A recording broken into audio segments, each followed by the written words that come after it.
ఇదే కాదు, ఈరోజు ఆడబిడ్డలకు 500 రూపాయలకు సిలిండర్ అందించిన ఈరోజు గ్రామీణ ప్రాంతాలలో, ముఖ్యంగా తండాలలో, గూడాలలో ఉన్న ప్రభుత్వ పాఠశాలలు అమ్మ ఆదర్శ పాఠశాల పేరు మీద పాఠశాల నిర్వహణ పెత్తనం అంతా కూడా ఈ అమ్మల చేతుల్లో పెట్టాం. ఎందుకంటే గ్రామీణ ప్రాంతాలలో చదువుకుంటున్న పిల్లలు వాళ్ళ పిల్లలే. మరి వాళ్ళ పిల్లలు స్వయంగా చదువుకుంటున్న పాఠశాలల నిర్వహణ ఆడబిడ్డల చేతుల్లో ఉంటే బాగుంటుంది అనే ఆలోచనతోటి అప్పటి వరకు ప్రైవేట్ వ్యక్తుల చేతుల్లో ఉన్న ఈ పాఠశాలల్ని ఈరోజు అమ్మ ఆదర్శ పాఠశాల పేరు మీద ఆడబిడ్డలకి అందుబాటులోకి తెచ్చినాం.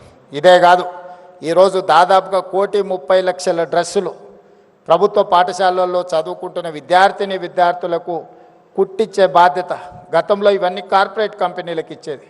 కానీ మన ప్రభుత్వం వచ్చిన తర్వాత పాఠశాలల్లో చదువుకుంటున్న ప్రతి విద్యార్థికి బట్టలు కుట్టే కార్యక్రమాన్ని మహిళా సంఘాలకు అందించడం ద్వారా ఈరోజు మహిళల్ని ఆర్థికంగా నిలబెట్టడమే కాదు, స్థానికంగా స్కూళ్ళు తెరిచిన మొదటి రోజే 65 లక్షల డ్రెస్సులు కుట్టి విద్యార్థులందరూ కూడా అందించడం జరిగింది. గతంలో ఎప్పుడు కూడా అక్టోబర్, నవంబర్ వస్తే కానీ వాళ్ళకి బట్టలు ఇచ్చేవాళ్ళం కాదు. కానీ మహిళలకు ఆ బాధ్యత అప్పచెప్తే ఈరోజు సరైన సమయంలో మహిళలు ఈరోజు ఆ పాఠశాలలు ఉండే విద్యార్థులకు బట్టలు స్టిచ్చింగ్ చేసి ఇస్తున్నారు.